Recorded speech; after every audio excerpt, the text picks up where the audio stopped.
رابعا منهج التفسير العقلي. شيء كان قوة.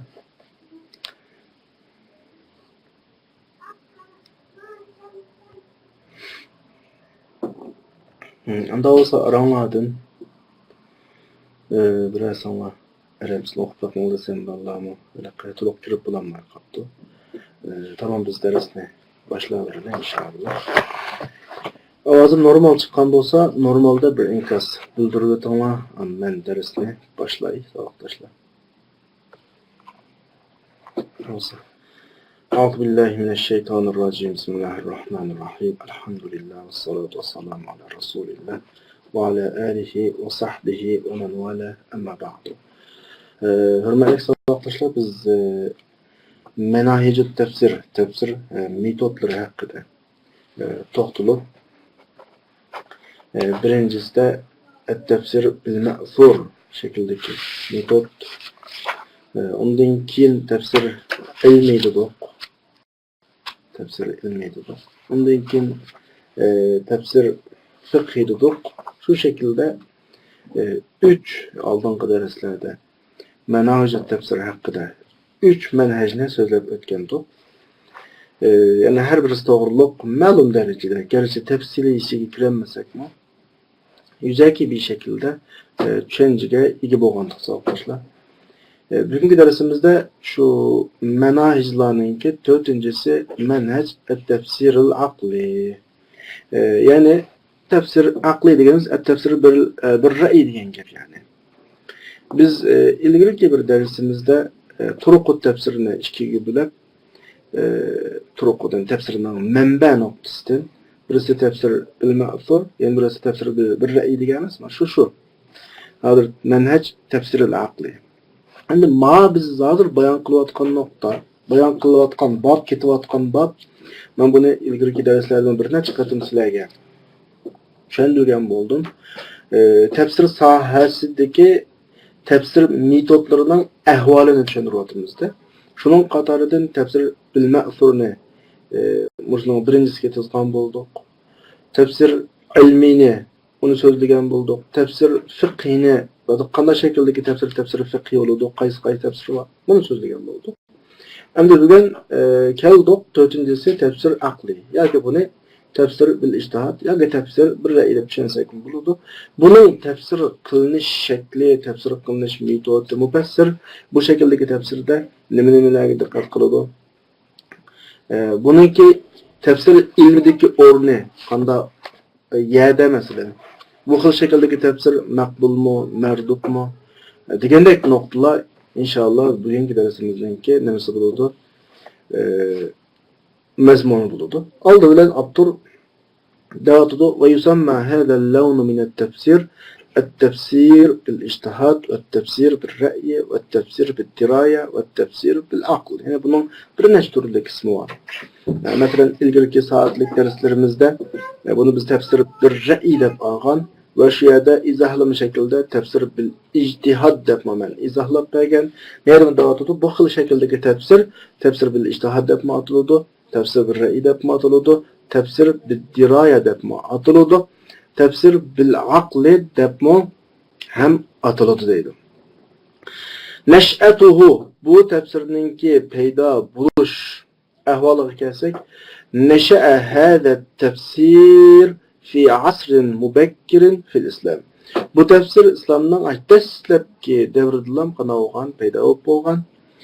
Çünkü fakat kana as-sahaba radiyallahu anhum يفسرون ما لم يرد تفسيره بالقرآن ولا في السنة باجتهادهم وكذلك فعل بعض الطابعين رحمهم الله تعالى.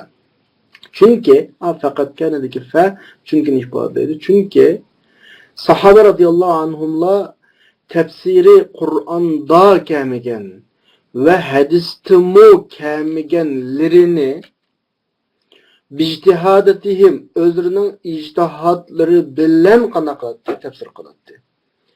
Özlerinin mesela ictihadatları bilen qanaqalatdi tefsir qılatdi. Ve kezalike faale şuningdek bazı tabiin rahimehumullah'mu şu şekilde qana tutdi, yol tutdi. Şu şekilde yol tuttu. Ma orundaki biz avval bir gapni dedik, bir nuqtani o'tirg'a qo'ydik asas fikrini. Bu xil tafsir islomninki dastlabki davrida nima bo'ldi, paydo bo'ldi dedik. Dastlabki davrida. Buning delili sifatida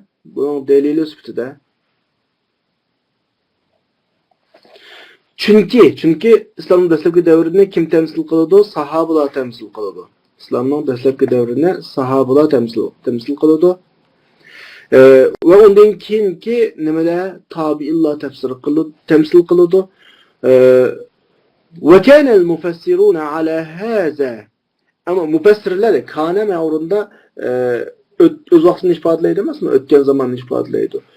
Demek öz vaqtidagi sahobalarmi ve kana'l mufassirun ala haza an-nahwi. Nahwi uslub, taraf degan ma'noda sahobalar mushu shaklda ma'noda. Mufassir sahobalardan bo'lgan, tabi'inlardan bo'lgan mufassirlar mushu shaklda o'zlarining tafsirlarida kalamning ma'nosining taqozzosiga ve şeriatning kuchidan ilingan mazmunlarga qanaqa qiladi tayinlatdi. Men bir necha bu to'g'risida sizlarga jiq tushunchalarni berdim savoddoshlar, jiq tushunchalarni berdim.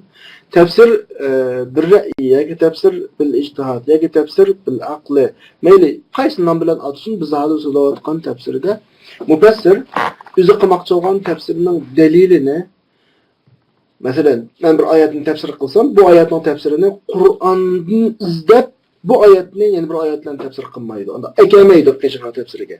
Va metodni so'zlayapti bizdan aslida. Yoki o'zining tafsirida bu oyat haqida Rasululloh uni degan deb hadis akamaydi.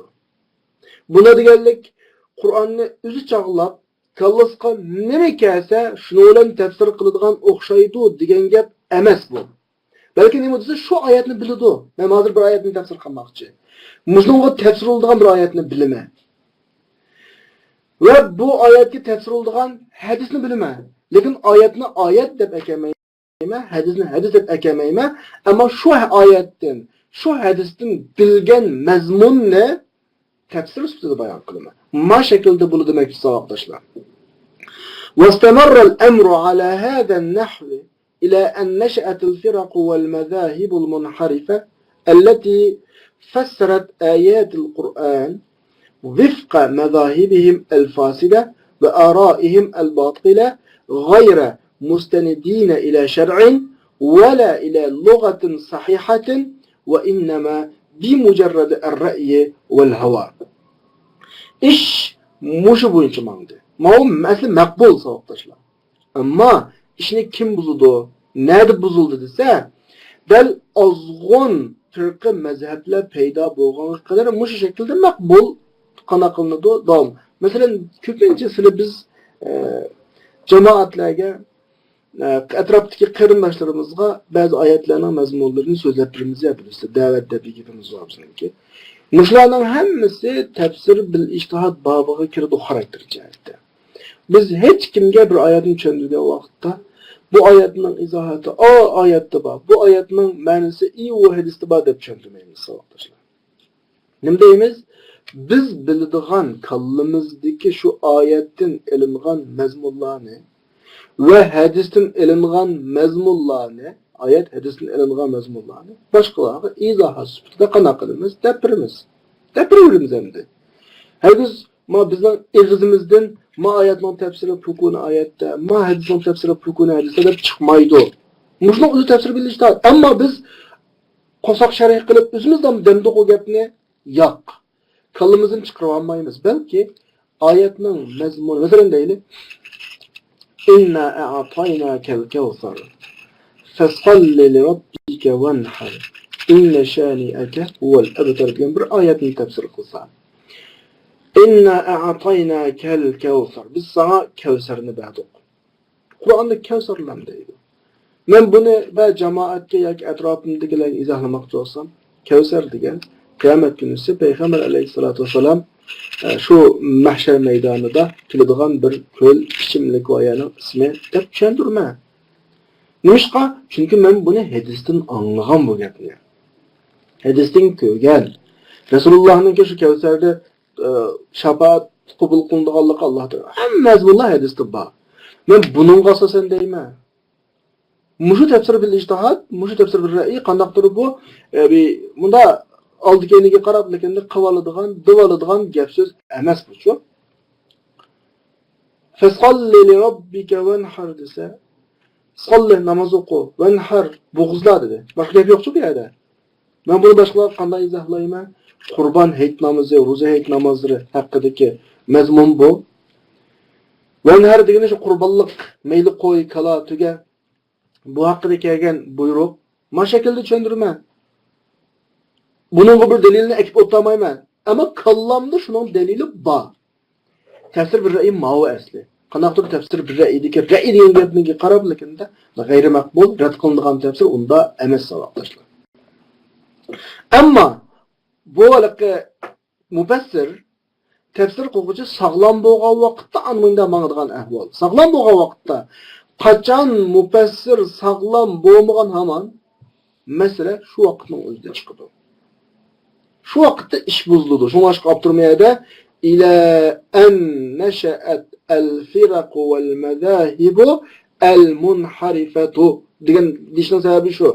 Bu alaqa tafsir bil ijtihad güzel bir şekilde davamlaştı. Qachongacha azg'un yo'ldan chiqib ketgan munharif degan gap yo'ldan chiqib ketgan firqa va mazhablar paydo bo'lganga qadar.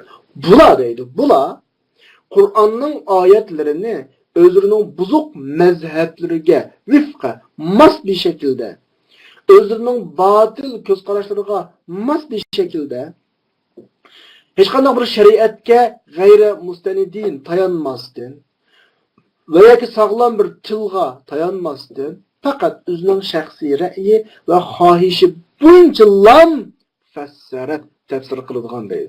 Ma shakldagi odamni kelib buni shu tafsir bir ra'y qildik deb xuddi boshqalarga o'xshash oyatlarda hatto oyatlarning arabcha lafzi uningga nima kamisimi, mas kamisimi, shariatning ro'yiga uyg'un bo'lmasimi, hadislarning ro'yiga uyg'un bo'lmasimi o'zi chaqlab tafsir qilaveradigan bir ahvol maydonga kelib qolgan ahvol bor.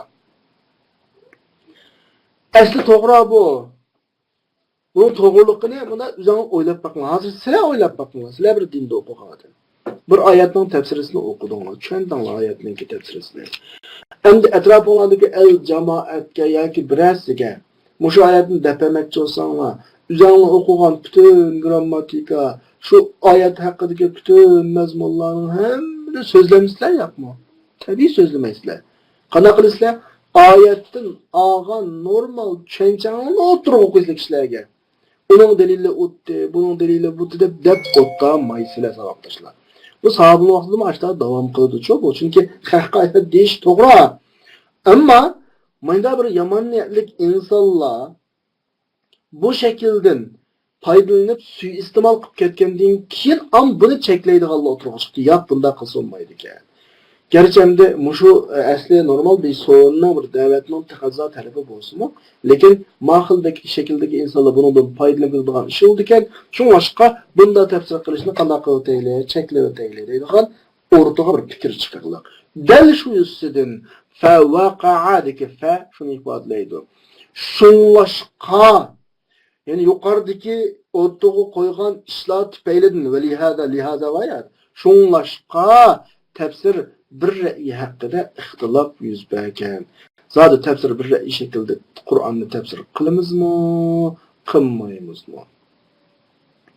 Faminhum mesela qanday masala shu ixtilof qilgan ulamolar ichida man ajaza tafsira bir ra'yi tafsir bir ra'yini to'g'ri deganlar va tafsir bir ra'yini to'g'ri deganlar va minhum man mana'ahu tafsir bir ra'yini qanaqa qilganlar va cheklagan, to'sqan, yo'q buni tafsir qilsa bo'lmaydi deganlar va oldimizda endi buning manhijiyatiga aloqador cheklaguvchilar va nimalar qo'shilg'uvchilar o'rtaga chiqdi.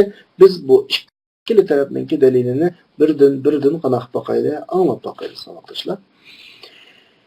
Tafsir bir ra'ydan cheklaguvchilarning dalili, cheklaydiganlar nima deb cheklaydi desanglar, tafsir bir ra'ydan cheklaguvchilarning adilla adida nurg'un dalillar bo'lib, shu dalillarning qatoridan birisi ilimsiz Qur'on haqida gap qilishdan tusilgan Qur'on naslari bularning dalili bu. An-nusus al-Qur'aniyya Qur'on naslari allati bu Qur'on naslari Qur'on haqida ilimsiz gap qilishdan tusildi. Mushunga tayinib bular qanday qiladi? Cheklaydi bular. Ya'ni qanday qilsak bo'lmaydi, ra'y bilan tafsir qilsak bo'lmaydi deydi. Masalan, bu oyatlar tundagi oyatlarga o'xshaydi. وَلَا تَقْفُ مَا لَيْسَ لَكَ بِهِ عِلْمٌ. Qaysi kun bir qitim men bu oyatni sizlarga tarjima qilib boqqandim. Shu vaqtda bir qancha tarjima qildim. Yana qaysini tarjima qilib boqqansizlar? وَلَا تَقْفُ مَا لَيْسَ لَكَ بِهِ عِلْمٌ deganning ma'nosi nima bo'lsa o'qitishlar? His bakma birazdan. Tamam. İsonliq qapti. Ya'ni ilm deganlik bir narsaning keynidan ergishish deganlik-ku. İlim degan bir narsani bilib shunga ergishish deganlik bo'ladi. Ma'diki wala taqfu ma laysa laka bihi ilmun degani aniq ma'lumotning yo'q ishqa ergashma. Mel ideya jihatdan yoki amaliy real jihatdan bunda bilmagan narsani ig'izing so'zlamusun, tutqulan qilmusun, ideyan u bo'yicha programmalanmusun degan mazmunda. Mushu oyatni tafsir bil ijtihod, tafsir bir ra'yiningki xatoligini nima qilib dalil qiladi. Bu bir oyat. İkincisi وَاَنْ تَقُولُوا عَلَى اللّٰهِ مَا لَا تَعْلَمُونَ. Sizler bilmeydiğin narsalarni Allah'ın namıdan demenler degan ayetni. Deyiş eğri günah degan ayetni bunu delil kıldı. Bu ayetin keltirgen delille. Emniyette biz Abdurrahman bununla izahat verip bununla yorum verdi. Biz onun ilgilinde qarab baksak ma ayet ma iki ayet hem de delil kılış cihette meyge maskenmeydi. Yani bu yana delili emez. Biz bayattin dedik ya tefsir bil ijtihad, tefsir bir ra'yini biz tushungan, biz to'g'ri deb qaragan tefsir bil ijtihad bilimsizlik yo'ldan qilgan tefsir emas. Yoki Allohning nomidan bilmaydigan narsani deganlik emas, balki biladi. Faqat metod masalasi. Bir oyatning yeni bir oyat bilan kelgan izohatini biladi. Bir oyatning ma'nosidagi hadislarni biladi. Şu oyatning mazmunini izohlaydigan shariat ruhini biladi.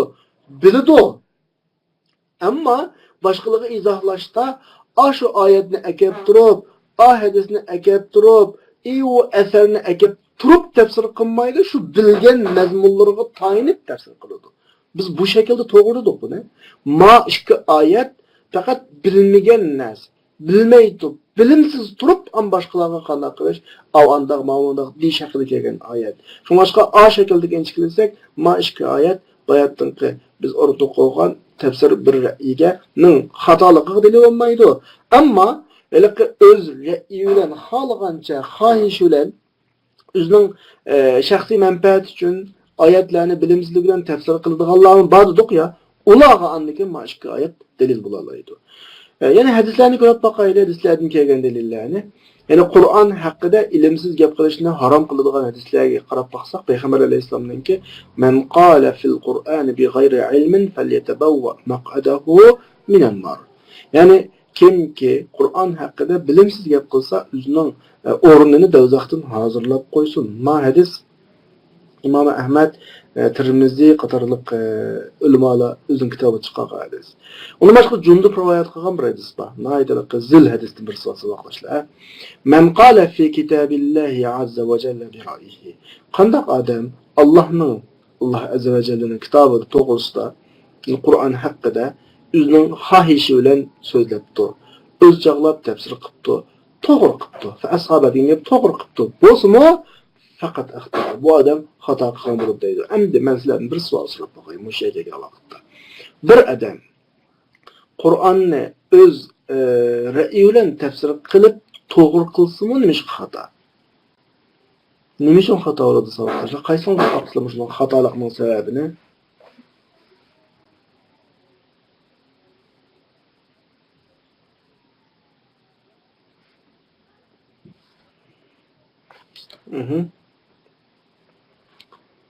Qani qaysini deb baqsizlar? Bir odam o'z ra'yi bilan qilsa-mu qildi, lekin to'g'ri qildi, xatolashmabdi. Nima uchun xato bo'ladi bu? Jur'at qilishi. Yani bu yerdagi masala savoqdoshlar, prinsip meselesi. Allah'ın kitabı o adetteki normal insanların sözü emez. Normal insanların kitabı emez. Allah'ın kitabı karada bir prensip var. Şu prensip boyunca tefsir kılınışı gerek. Eğer o boyunca tefsir kılınmayı doğru kılıngan takdirde mi hata o. Bunu mənbəyəlik sizlərə texmo məsələni izahlab kallanlığı yıqılaşdırır üçün bir misal əkərsəm. Maşina haydashninki bir ölçümü var. Motor maşina haydashninki bir ölçümü var. Məsələn, çoxum 18 yaşdan yuqori olsun. Ügünüb, məşq qilib, qoidalarini ügünüb alğan pravos olsun deydigan bir prinsip var. 12 yoshlik boladan birisi mashinani bir kun haydab ketdi. Sağ salamat ketdi o'yga kechda. Bu bolaning bugun bir kun sağ salamat mashina haydab kelganligi to'g'rimi xatomi? Tabiiy xatoda. Hech kimni so'qmagan bo'lsa-mu, hech qanday yerga zaxmlandirmagan bo'lsa-mu, masal chiqmagan bo'lsa-mu, ammo xato. Chunki uning prinsip jihatda unda bolaning mashina haydashi xato. Shunga o'xshagan Allah'ın kitabını tefsir kılışının bir ölçümü var. Bu ölçümge düşmege asasında doğru kılan takdirde mi hata oldu. Prensip cihetinde hatalaşkan oldu. Bu hadis. İşte hadis lafzi cihette biraz farklanıp da az önce bunun farklar var, okşamazlıklar var ama men cihette aynı mana, aynı mezmun. Üçüncü delil Allah subhanahu ve ta'ala'nın ki ve enzelna ileyke zikra لِتُبَيِّنَ لِلنَّاسِ مَا نُزِّلَ إِلَيْهِمْ لَعَلَّهُمْ يَتَفَكَّرُونَ degan ayetini delil qilishi bu. Bu ayetni bekcik izohlab ketdik, tarjimasini diqqat ketdik, ma'nosini mi? Ayetdagi delil bo'lgan nuqta qaysi desangmi? Ayetning o'tirida لِتُبَيِّنَ لِلنَّاسِ مَا نُزِّلَ إِلَيْهِمْ de bir ifoda var. Kishilarga tushirilgan Qur'onni sen ularga qanday qilishing uchun, bayon qilib turishing uchun deb قد أضاف البيان إلى الرسول صلى الله عليه وسلم. Bayan ifadesini Resulullah'a nispet verdi. Resulullah'a bağladı. Fedelle demek, demek neticede bunun özü şunu ifade edildi ki Resulullah'ın başkasının Kur'an'ını bayan kılışı doğru emez. Demek Kur'an'ını bayan kılış esli eserülen. Aş Resulullah'a bağlanan isnatla buluş gerek de ma şekilde delil keltirdi. Üçüncü delil. Bu tefsir bil ictihat ne çekli güçlerin delili. Ama tefsir bir ra'yini yol koyguçular, mucizun degeni doğru dep qaraguçular bir qancha delillerini keltirdi. Şu delillerinin qatarından birisi Allah'ın Kur'an'ın ayetleri hakkında Kur'an'ın ma'nilarini yakunlab chiqarish, istinbat degeni yakunlab chiqarish hakkında tadabbur qilishga chaqiradigan qayt kelay. Qur'onning oyatlarida tafakkur qilishga chaqiradigan, Qur'onning ma'nilarini yakunlashga chaqiradigan nurg'un Qur'on oyatlari va naslari va mushular delil. Masalan, Qur'onda afala yatadabbaruna al-Qur'on Sura Nisa'nın 82. ayeti arkadaşlar. Kitabun enzelnahu ileyke mubarakun لِيَدَّبَّرُوا آيَاتِهِ لِيَدَّبَّرُوا diye bir ayet gibi. Tefekkür kılış meselesi var. Onda başka 3. ayette وَلَوْ رُدُّوهُ إِلَى الرَّسُولِ وَإِلَى أُولِي الْأَمْرِ مِنْهُمْ لَعَلِمَهُ الَّذِينَ يَسْتَنْبِتُونَهُ مِنْهُمْ de Kur'an'dan ayet mezmunlarını istinbat kılıp çıkış hakkındaki mezmun bu. Demek Resulullah'ın buyruğun Resulullah'ni kishilarga bayon qilib turishga buyruq bo'lgandan keyin Alloh mayada nimaga buyurdi? Tafakkur qilishga buyurdi. Bu taraflar va demakchi. Masalan, va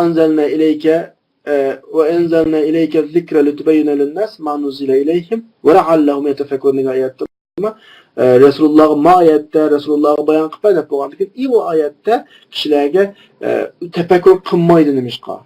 Qarama başka ayet qarama. Efele yetedebberunel Kur'an. Nimishqa o'ylanmaydi. Mubarakun liyedebberu ayatihi.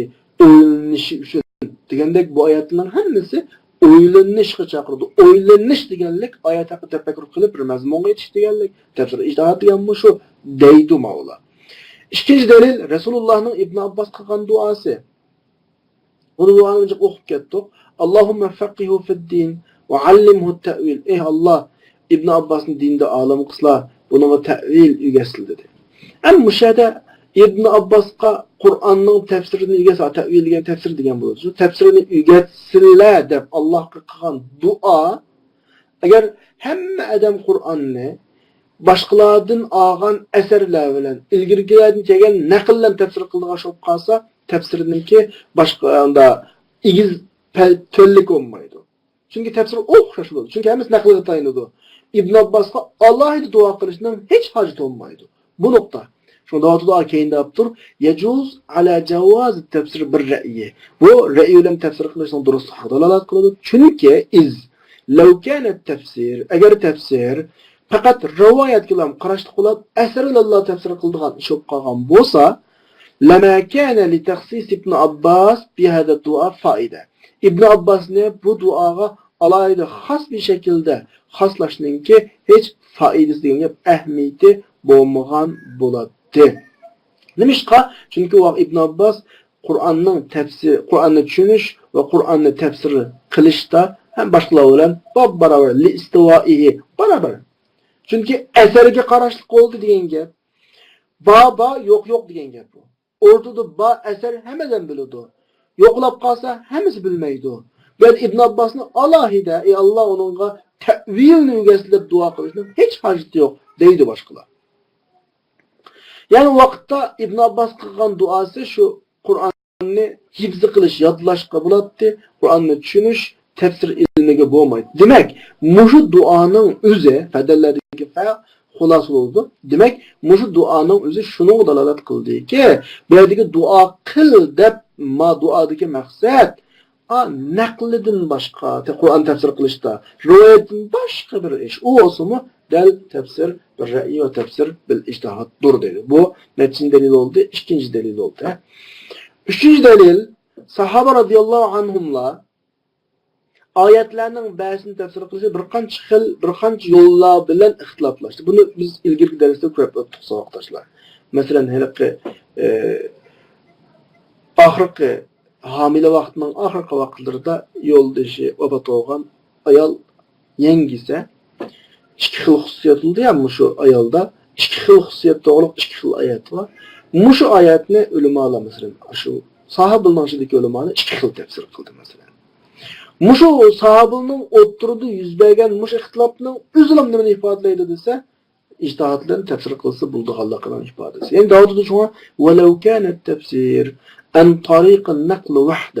Eğer tefsir fakat nakli yolu bilallam buluduğun iş boğan bolsa, ulanın oturusda lema vaka'al ihtilaf. Farqlı fikirler, ihtilaf yüz bermegen buladı. Del bu ihtilafның yüz bergenligi fadalladagi yüz bergenligi şununğa dalalat qildi ki, ularning tefsiri, şu ayetlerini qilgan tefsiri ijtihad bilan, ra'i bilan idi deb man dalil qiladi.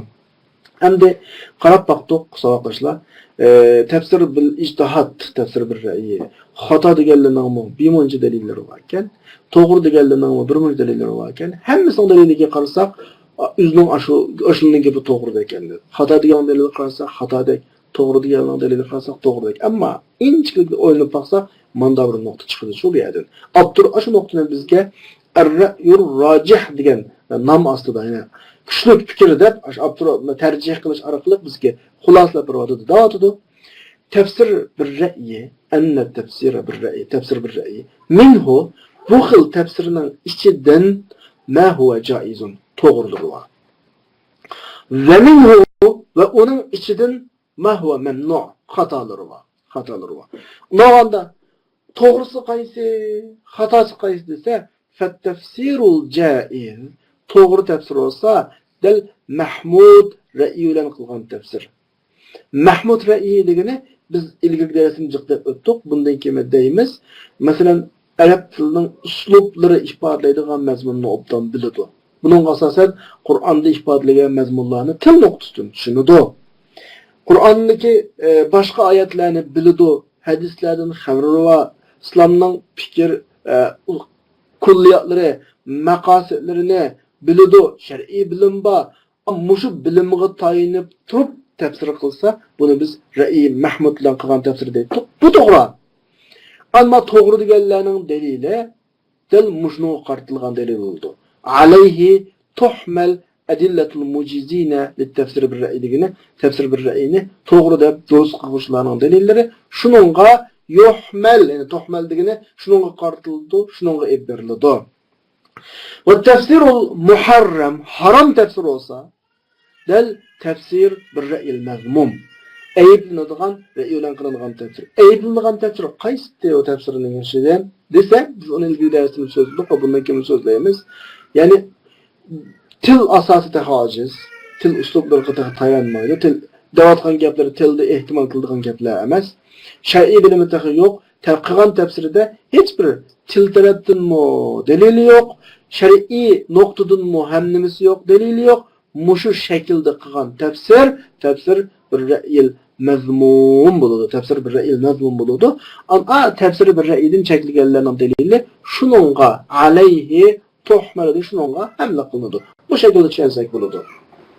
Ya'ni biz mutlaq tefsir bir-ra'i xato degichlar bilan bilamas ve mutlaq tefsir bir-ra'i to'g'ri degichlar bilan bilamas, balki o'ttirini farqlantirib ayiramiz. Ya'ni tefsir qilguvchi o'zining qilgan mush tefsir bir-ra'isida ma'lum til dalili til asosi bo'lsa, ya'ni qilayotgan tefsirlari til uslubi nuqtasidan ifodalangan mazmunga uyg'un kelsa, shar'iy dalildan asosi bo'lsa, shariatning maqosidlariga uyg'un kelsa, kulliyatlarga uyg'un kelsa, tamam, bu to'g'ri deymiz. Unda emas, o'zining shaxsiy g'arizi, siyosiy g'arizi va yana bir g'arizi uchun o'zining xohishini asos qilib turib, shu kasqi birini uriblam qana qilgan bo'lsa, tafsir qilib, unda ahvolda jiq saboqdoshlar. Balkim ig'ir bo'lishi mumkin men degan gapim, unda ahvolda bakchiq. Chunki inson har xil Aştama qılamdı deyishimiz mumkin. Aşta qildi maalesef. Oyatlarni, hadislarni o'zi mengayotgan yo'llarga yoki o'zi o'tirib qo'ymoqchi bo'lgan nuqtalarga zo'lab, unumay bo'ynini tatib, qarib akilib dalil qilganlar yo'q emas. Agar o shaklda dalil qilsa, bu harom tafsiri o'zi savoqdoshlar. Va lihada shunlashqa Ibn Taymiye rahimahullah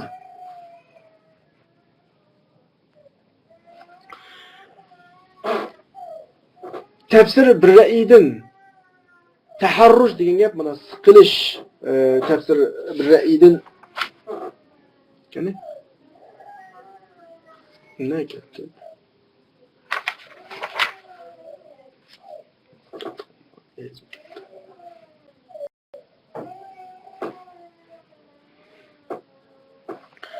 Şunlaşqa İbn Taymiye rahimahullah imamlarınki tefsir bir-ra'idin eskartish, diqqat qilish, taharruj degan gap diqqat qilish degan gap. Tefsir bir-ra'idin diqqat qilish haqidagi so'zlarini tilga olib bo'lgandan keyin nima deydi desam, Ibn Taymiya gapni xulosalab, فهذه الآثار الصحيحة وما شاكلها عن الأئمة السلف yuqorqi sahih asarlar, masalan oyatni o'qidik ya, masalan yuqorqi oyatdan tortib hadislarni o'qidik. Qur'onni o'z ra'i bilan tafsir qilish xato. O'z ra'i bilan tafsir qilgan odam do'zaxning o'rnini tayyorlab qo'ysin. Ra'i bilan tafsir qilib to'g'ri qilgan taqdirda nima bo'ladi, xato qilgan bo'ladi degandek hadislarni o'qidik. Undan boshqa wala taqfu ma laysa laka bihi ilmun degan oyatni o'qidik. Mushlarning hammasi va salaf imomlardan kelgan mashakala degan gap shu asarlarga o'xshaydigan boshqa mazmunlarning hammasi nega qartiladi desa, salaf imomlarninki tafsirda ilm yo'q gaplar bilan gap qilishdan saqlanishga qartildi. Ya'ni ilm bo'lmagan ahvol ostida zoda yuqorqi dalillar tushidi. Ilmsiz tafsirga tutish qilgan yerda yuqorqi dalillarni akilib tafsir qilmasan deymiz uni. Va amma kimki yuqorqi tafsirdan bilinadigan gaplar bilan so'zlasa degani, u odam lug'atan, til jihatda va shar'an, shar'iy jihatda asosga ega. Deyotgan gaplariningki til nuqtasidan, diniy, shar'iy nuqtadan dalili va manda şekilde ayetlerini tefsir kılgan bolsa fela haraca aleyh. Onunla hiç nemi yok, harac yok. Mesela neyli salaktaşlar? Bu şu biz aldığımızdaki nurgun tefsirler bu şekildeki tefsirler. Zilalul Kur'an deyimiz, hem öyle bilimiz. Bu tefsir bir ra'yi geçiyordu. Zilalul Kur'an karşısında Seyyid-i Kutup, Şehit Seyyid-i Kutup rahimahullah Kur'an'ı acayip güzel bir şekilde tefsir kılıyordu. Ama tefsir gayesiyle dep koymaydı onu. Mesela ma'ayatın delilini ma'ayatını aldım, ma'nın delilini hadisini aldım demeydi o. Ama biz karab baksak Seyyid-i Kutup rahimahullah'ın ayetlerini tefsir kılıştaki tefsiri lügat cihettimi ma'lum delili ve izdiseklam çıkıyordu. Şer'i cihettimi hatayırı yok, yani takşıdağa yer yok. Şunda mezmununu izlesek başka yerden delil çıkıyordu. Ma şekilde kalsa makbul tefsir. Tefsir-i Şe'raviymiş şu mesela. Okuvatkan tefsirlerimizden köpüncüsü şu şekilde bulundu savaktaşlar. Yani bu sahada yani şu tefsir bir ra'il mahmud hakkında yazılgan, muallefe yazılgan kitaplarınki en muhimlerinden. Töndeki 10 türlü kitabını koyaptı. İsmini uzanlar okuasanlar buludu. Abdurrahman bu şekildeki tefsir hakkında fi hazel levni minet tefsir dediğine bu şekildeki tefsir hakkında yazılgan kitaplar kesiretun cidden naiti köp kadimen ve hadisen meyli ilgili ya ki yeni azrık zamanda olsun.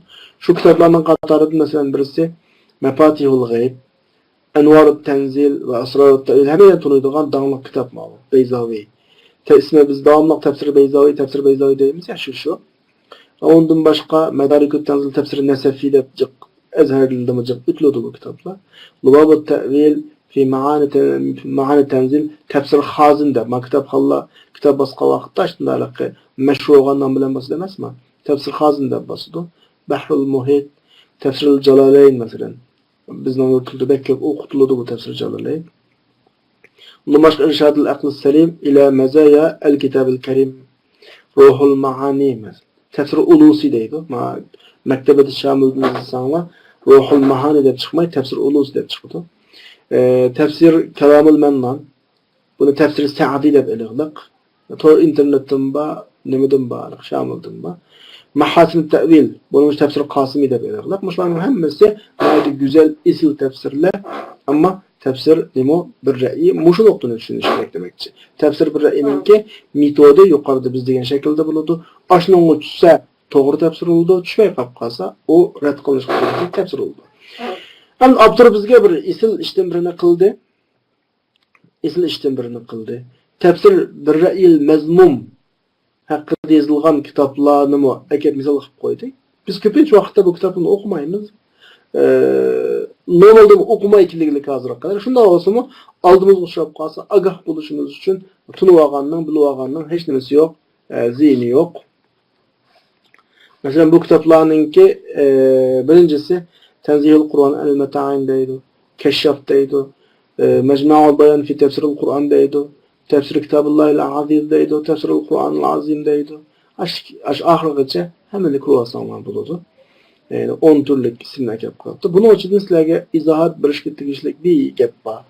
Belki kıllanlar keldi. Ben belki soğuğunlu var. Kolay soğuk açka belki soramadım var. Ben sizlerge onu izahlay. Bunun için birisi keşşaf. Sanatdaşlarımızın içinde keşşafını bilmeydik Allah az. Bir dağınık tefsir özü. Yani Kur'an'daki balagat ne? Kur'an'da bir tedbiki şekilde orta okuyuşta bunun aldığı kitap yok hem de. Keşfetme aldığı. Bir okuyucu Kur'an'ın mezmuni de emez. Kur'an'ın gramatiklik tarafları, balagi taraflarını men zaten ügensem buldu, bilsem buldu dese tefsiri keşşaf okusa tamamen buludu. Hem de tefsiri keşşafınınki tefsiri bir ra'yi de mayetizlik koyuşunun bir sebebi. Keşşafınınki yazgıcısı Zemahşeri üzüm mütezillerden, akide cihette. Nahit ustalık olan bu adam, bilimlik adam çoğu, mütezile akidesine dair bazı meselelerini keşşaf kirgizir etken. Çünkü ulemalar tefsiri keşşaf hakkında mandagahlandırışını bilirler. Yani mezhepler hakkında, mütezile hakkında bir iniq düşüncege ega bo'lgan Ahli sünnet vel cemaatning aqidasini sog'lom o'zga yetildirgan adam foydalanish uchun kashfni o'qisa bo'ladi deb ma shaklligilik shunga ani bek boshqacha aytib ketmay ajoyib foydalansa bo'ladi. Bir savodishimiz kashfning Bayzavi bilan aloqasi bormi debdi. Agar sizlarga Zahiriy bilan javob bersam, kashf Bayzavining bo'g'isi. Kashf yozilgandan keyin bek bir g'ulg'ula qo'zg'algan kitob. Undan keyin tafsir Sa'diy deyman. Shu yozliqliq kashfga qarab turib yoki kashfdan foydalanib kashf manba qilib degandek tushunsak bo'ladi. Chunki har bir ilmiy emgak ma'lum narsaning ta'siri bo'shaydi savoqdoshlar. Bu yerdan o'rtaga chiqiblan bika-bikaga bir ishni qilib qolmaydi. Masalan, kashf o'rtaga chiqqandan keyin buningga qattiq bayinib, masalan, voy ajoyib nima qilibdi deb ba'zi o'zining kallasida xato deb qarag'ayalni chiqarib o'tish, kam deb qarag'ayalni to'liqlash bir bahonasi bilan bir kitob yoziladi. Shuning qatorida Sa'diyga asoslanib turib Bayzavi yozilgan. Bizning yurtda Bayzavini ko'p o'qishning sababi Bayzavi o'qigan odamni grammatika, balog'a jihatda favqulodda taraqqiy qildirdi. Ham Bayzavi qiyin o'qishqa shu eng oxirida ilmni xatma qila vaqtda o'qiymiz deydigan bir odat bor. Shu nuqta shu. Endi Bayzavini o qadar qiyin deydik-ya. Bayzavining qiyinligi kashfning oldida amaliyotda hech narsa emas. Bayzavi kashfning oldida hech qanday qiyin emas. Mushuning uchun oson bo'ladi. Yani biz tafsir manhajlaridan 4-chi tafsir manhaji qaysi tafsir bir ra'yining ahvolini, metodlarini qanaq o'tdik, ko'rib o'tdik. 5-chi savoqdoshlar. O'qiymiz-ku savoqdoshlar, hada to'xtamaymiz. To'xtatamiz-ku. 5-ci savoqdoshlar, tafsir manhaj at-tafsir nima al-ijtimai. Tafsir manhaj at-tafsir al-ijtimai. Buni ijtimai degan atalg'i bilan atapdi. Buni yeni bir atalg'i bilan atashda o'rganib qolsa, siz bizga tushunishlik bir shaklda manhaj at-tafsir al-islahi deb atsak bo'ladi. Yani islahat karakterlik tefsir menhecidir. Yani köpünce vakitte manda bir oy peyda olurdu. Mesela bugün günde mi savaktaşlarımızın arasında kıllıska onda oy kâmidi digilinmaydı. Cemiyet o kadar bozulurdu. Meyle fikir, tefekkür, ahlakı cihetten bozulsa bunu tüzmek asan ama savaktaşlar. Ahlak krizisi yüz verse bunu tüzmek asan. Mesela bir cemiyette qıma alıp gitti. Tüzgülü buldu. Bir cemiyette uğurluk alıp gitti. Tüzgülü buldu. Bir cemiyette eski işler alıp gitti. Tüzgülü buldu. Ama tüzgülü olmaydıgan çatak neymi oldu sana? Bir cemiyet din dep durup hatalaşıdı. Ya havarijleşidi. Din dep durup yoldan çıkıdı. Birileri kirdi din namı bilen bir ekimga. Yeni birileri kirdi din namı bilen yeni bir ekimga. Mani tüzmek fevkul addı tesemdi. Çünkü her bir ekimdeki her bir yol tutkan edem üzünün kılıvatkını din dep kılıdı. Şu vaxtıda hakiki ot yürek dinga vücudunun küydüğün, xuddi bugünkü oxşaştır ama hemmeler vay din dep durup, özümüzden ağam üçüncümüzden bazağa sep durup, buzluvatlı zemdi. Maşta vakitte ot yürek din dese, özüne hayatını ve bütün hemmenimizde bergeçleydiğen kerindaşlarının içinin kallısqa manda bir xiyal kılıdı. Kur'an'ni qaytadan o'tirg'a olib chiqish. Qur'onni qaytadan hokim qilish. Talishayotgan mazmunlarimizning hammasida Qur'onga udullab turib, to'g'ri, xato. Mushu shaklda men ma jamiyatdagi buzilayotgan ahvolni tuzayman deydigan bir fikr o'tirg'i yoki bir xiyol yoki bir himmat o'tirg'i chiqadi. Shu himmat bilan mufassir yo'lga chiqadi. Cemiyetide buzulgan, cemiyetide yoldan çıkan, tüzüşke tegişlik dep qaralgan her noktani ayet astyda turup bahs qilib o'rtaga chiqaradi. Bunun üzerine biz tefsir ijtimai yoki tefsir islahi deymiz. Bu tefsirninki birden bir tek misali hemelen biladigan Zilalul Kur'an.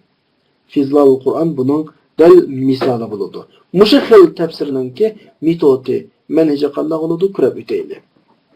Avtor davadıdı hayna nezelel Kur'an, hayna nezelel Kur'an-ı Kerim. Kur'an-ı Kerim şüke vaxtıda kişiler maydı bir qalaqlıqda, cahiliyetin, cuhalat deyin gep, cahillatma, beknadan ve qarğulaçı azğulluk, dalale amya deyin gep, qarğulaçı azğulluk içidi idi. Teaddedet suvarul cahiliye fi mujtema'ihim. Ulanın cemiyetinde cahiliyetinin şekli köpüyüp, teaddedet köpüyüp ve tenevvaat hıllaşkan.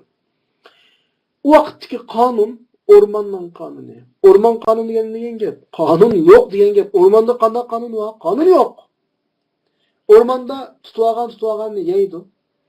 Kuşluk acizini yeydi. Kaçıp kutulgan yaşaydı. Muşna o mesele. Yani ulanın ehvali es-selb ve nah, bulan talan kılış. Ulanın ibadet kıldığını butla, el-esnam vel-evsan. Kişi ulanın için kızını kümütudu. Ya iddiğinge trik kümütudu. Lali şey, hiç kanda bir sebep için emez. Belki numustum kokkallık için. Oğullu kümütudu. Lali şey, hiç kanda sebep için emez. Fakat açlıktın kokkallık için. Bulanın oturusu da uzun yıllap uruşla ot alıdı. Teşta'il diyenge ot alıdı. Nemişka li etfehil esbab. Ot diye sebeplendi. Harak şarap soruluşuna oturuşup azak meshuşulap keyif tutup kalsa sen noçtun, ben noçtum deyip noçulukla tanışıp iki kabile uruşup neçe 10 yıllap neçe edem üdüdüğün ehvallah battı. Buna deydi. Dahis ve gubra'ını sorap bakınlar. Ves'elu deyin hep sorap bakınlar. Arablerdeki en dağınlık uzun mezgil dağınlaşkan pek çık kan tükülgen uruşlarının birisi dahis ayrım, gubra ayrım. Ulanın sebeplerini birleştirdiğin dini münasebet mi yok? Ulanın şanı şevketini güçlendirdiğin siyasi bağlantı mı yok? Ulanın arasını bağlattırdiğin iqtisadi menfaat mi yok? Ama bugün dünyada İslam'ın düşmanları, dünyadaki şeriatlardaki, mesela Xitay deyimiz, Rus deyimiz, Amerika deyimiz, İngiliz, Avrupa deyimiz. Ne için?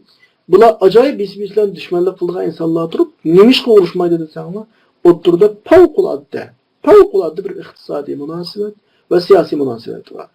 Uğraşıp kalsa siyasi cihazı cemtatısını kokudu, kısa cihazı. Böyle bir münasebet buluş gerek. Üç neyse tinçlikini saklaydı anlamına.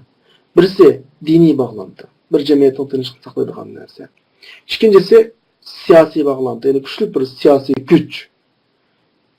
Siyasi güç mü birleştirildi. Üçüncüsü güçlük iktisadi bir münasebet mi bir cemiyetin mukumluğunu saklayalaydı. Yani Arablerde hiç kayısı yok. Ne din, ne siyaset, ne bir iktisat onu bağladığı ehval yok. Aş patlam sokuşluğun. Ma kabile, a kabile gibi. Bunda bir yoldan ötküşü uşağı kapkası esraladığın öldürü ehvalar pek köpemdi. Hem de tesvirlesenler o vakitte mi da yaşayı. Ne deyimiz hem de insan cemiyeti emez, hayvan cemiyeti okşaş gelip. Kiyikler, kalılar ettiğini öydün sak çıkıp keçsi öyle sak giymeydiğin çünkü olaydıgan şırlar var, kaplanlar var, yıldızlar var, böğürler var, hep gitlendi. Okşaş. Aşında bir cemiyet yapılıklıktan var. İsa'dan közü aldığınlığı acayip bir kalak bir cemiyet geldi. Şimdi ama nezelel Kur'an ve hum ala hadihil hal. Kur'an onun muşu haletteki vakitte düştü. Del. Belki bunu da mı eğir bulunan ehvalı vakitte. Şunu bilen fehezzebedeki fehezzebe Kur'an ulanın ahlakını pakizledi. Akidesini doğruladı. Ve ulanın bilini çıngıttı. Asli şedde ezerahum deyin gep. Ezer da belge tanıvalıdığın rəhni görürsü de iştan deyin gep. Yani bizden uygurusu da. Meyde biz tercüme kılan vakitte bilini çıngıttı deyimler. Ama biz çünkü iradesini küçeytkenine uygurutulda bilinizni çıngı bağlap deydik. Uygurutulda Arapılda mı okşar? İştininizni çıngı bağlap da pişildi. Yani tercümede iradesini çıngıttı. Yani kendiki yaparanlar ve ceddede hazmahum deyin gep. Ulanın iradesini kaydedin yeniledi. Ve vahhada saffahum ulanın sepini birleştirdi. Arasida yaxşılıqni tarqatdi, nasharal fadilata baynahum va ularning odat ijtimoiy urflarini iz qo'g'lab, tatabba'a degan gap, iz qo'g'lab, fa aqarra sahih, to'g'rini to'g'ri deb muqarrarlashtirdi va hazzara min as-sayyi, nacharlardan eskartdi, ogohlantirdi. Shunda qarag'udak bo'lsak, fa idza degan gap iza mufojiat ma'rumchu. Kharajtu fa idza subu'u waqifun deb anglaganman grammatikada. Shunda chiqsam bir yurtqush hayvon qarab turdi. Shu izohida shu. Qarag'udak bo'lsak degan gap tarjimada. Qarag'udak bo'lsak, ma ummat sanaqlik yillar ichida ojiz. Ojiz, hech parvo qilinmaydigan, e'tiborga ilinmaydigan, hech bir o'rnimi yo'q va davlatlar o'rtasida hayvatimi yo'q bir nimadan, bir kichik bir millatdan, millatlarning eng buyuki alam va qalam sahibi bo'lgan bir millatga o'zgardi. O'ylab boqinglar, o qadar ojiz insonlarni o qadar kuchli qilgan 10 necha yil ichida yoki 20 yil ichida kuchli qilgan Qur'on oldimizda boshlanami? Fantashiral fadila, fazli marhamatlar, fazilatlar, yaxshiliklar taqaldi. Va din hukmronlik o'rniga chiqdi. Musulmonlarning sha'ni shavkati kuchlandi. Davlati kengaydi. Demak, mushuning o'zi fafi degandagi fa'al isbotni ko'rsatdi. Demak, mushuning o'zi shuni bir isbotlaydi-ki, fafil Qur'onda ijtimoiy kasallarning hal qilish to'g'risi mutlaqo bor. Siyosiy masalalarning hal qilish chorasi mutlaqo bor. Oilaviy masalalarning hal qilish chorasi mutlaqo bor. Qur'onda borligiga ishonamiz endi, tamom. O'zining jamiyati ayda bir kasalga duch kelgan vaqtida bir bilib mufassirlar qanday qiladi? Shu jamiyatni o'ngshi olgan Qur'on mening jamiyatimni mutlaqo qanday qiladi? O'ngshaydi. Deb ashuna yuzlangan gap. Shunga qilyapti mayada. Vali hada shunga mufassirlarning bir bo'liklari mushu oyatlarga ko'ngil bo'lib, shu oyatlarni tafsir qilishda kengayib yuzlandi. İtticaha dengep yolga chiqdi, yuzlandi. Maqsad nima desa, talibina ilaja mushkilat mujtamaatihim. O'zlarining jamiyatlarining masalalarini hal qilishni istab. Talibina izlab. Shuni bilan mufassir jamiyatiga qaraydi. Bu tashrivatgan doktorning qaragandek doğru izlab, kesilini izlab. Yeltemisu da'ahudan kesilini izlab. Ve onun kisellerini tunuydu, tapudu. Yetearraf ala illetihi. Cemiyetinin kisellerini tapudu. Hatta ki şu kiselini tunugan tapkan vaxtıda an Kur'an'a karaydı, doğru izlep ve hal kılış çaresi izlep. Fe izâ vecedehu, şu çarenin tapalısa onu izahlaş, bayan kılışta geniydi. Ve özünün kavmine, milletini, şu doğrunu, şu hal kılış çaresini çın tutuşka kızıktırdı. Şunun bilen فَنَشَأَ بِهَذَا muş iş bilen tefsir türlerinden bir tür meydana çıktı. Neşe diyen meydana çıktı. O olsun mu? Del el-islah el-ictimai. Hani birisle hem tefsir ayetini tefsir kılıyordu. Ama ayetlerge o'xshash muomala qiladi. 30 farq tefsirga qarasangiz, ko'pincha tefsirlar o'xshash. Lekin mahil shakldagi tefsir nima desanglar, islohotga aloqador oyatlik kelsa, kengaydi. Qolgan yerda normal bo'ladi. Shu Abdurrahmonning bu yerda amaliyotda mufassirlarning hammasi mush oyatlarni elib tefsir qiladi. Lekin ularning ichidagi bir bo'liqlar degan gap mujdal islohot tefsir yozdiganlar, ijtimoiy tefsir yozdiganlar shu oyatlarning qashda turadi. Fatutilul vuquf uzun turadi. Shu oyatlar bilan o'zlarining jamiyatidagi hukm surayotgan shu oyatlarga qarshi mazmunlardan, ishlardan mushuni o'tirini bog'laydi. Jamiyatimizda manda xato ishlar bor. Ma oyat ana qilsin debdi, mani qilmasin debdi. Mushuna bog'laydi endi. Shundan bu oyatlarning tafsiri mush alohidliklar alohida farqlanadi. Boshqalardan farqlanadi ve mush shaklga kirdi. Istabaga bihazi sabag'a degani mush shaklga kirdi. Bu macahette alayda taraf kulu dendi. Maşta tefsir zadı bağım olsa bazı arkadaşlar. Muşu yolda mangan eserler nait köp bulup bunun kadarının en danlakları Tefsirul Manar. Tefsirul Manar esli Şeyh Muhammed Abdu ders ötken jarayanda şagirdi Muhammed Reşid Rıza Ustazın anlayan tefsiri dersini Manar isimli jurnaldan birini tesis kılıp şu jurnalda ilan kılıdı. Her günlük dersini her günlük jurnalda ilan kılıdı. İlan kılıp kılıyor dendi. 12. paraga kelgan vaqtda Muhammed Abdu qazo qilib ketdi. 12. paradan keyin ma tafsirning oxirini kim davom qiladi? Shogirdi Muhammed Reşid Rıza davom qiladi. Hisobda tafsir Manar 12. paragacha Muhammed Abduning keyinidagi qolgani Muhammed Reşid Rızaning dastlabda jurnal shaklida o'tirg'i chiqqan, keyin to'planib tafsir bo'lib o'rtaga chiqarliq güzel tefsir mençe okuşqa erziydi tavsiye. Ondan tefsirul Meragi. Umu güzel tefsir. Ondan Mahmud Şevtut'un tefsiri. Ma üçünüzü sonlu olsun. Şu Ahmet Mustafa Meragi, Muhammed Reşid Rıza, Mahmud Şevtut diyenler asasen Mısırlık şu Ezher'ninki ulemaların köpüncüsü. Şu 100 yıl içinde yazılgan tefsirler. Çünkü ümmet bulup olmuş bizden millet hesapta. Ma Osmanlı yıkılgandan kinki 100 yılda an cemiyetinin bozuluşu olsun, siyasi mesele olsun, iktisadi mesele olsun, ahirki 100 yılda yüz verdi. Onun aldığı İslam dünyası aziz savaştaşlar. İslam dünyasında beşin ilgiz kütrap yaşaydı. İslam dünyasında mesele yok onun aldığı. Gerçi o bu selviyatlı olsun mu? Lakin asaslık çok mesele. Hal kılınmaydıgan siyasi mesele, hal kılınmaydıgan iktisadi mesele, hal kılınmaydıgan ictimai mesele ahirki yüzyılda çıkarılır. Şu ma tefsirlerin hemmesi ahirki yüzyılda yazılgan tefsirler. Dördüncüsü Serfatul Afar ve Mefahim diyen tefsir. Beşincisi hemen labızla fi Dilalil Kur'an Seyyid Kutuk Rahimahullah'ın tefsiri. Muşu tefsirlerden paydalansak bulup muallakını şu cemiyette islahat ibbarmen davetlen şoğulunman degen niyetu adam muş tefsirlerin alayda kanaklısı buludu. Paydalansa mence bunudur. Savaştaşlar mence bugün vakit münasebetiyle toxtaylı. Okusak olmağızdan dersimiz bugün tügümeydi.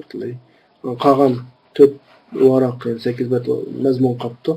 Kalan mezmunlarını inşallah kile saatlik derste başlaydı. Çünkü yeni mezmun tefsir, menhec tefsirul bayanı başlanıp gelse onu şu 5 bette tügeydi. Ondan ki mezmun mu biraz kıyın mezmun.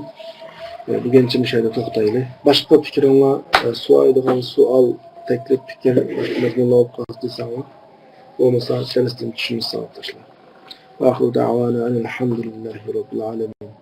Ben kameranı takip ettim mikrofon bilen. Ama sualına olup kastı yazsanlar menba.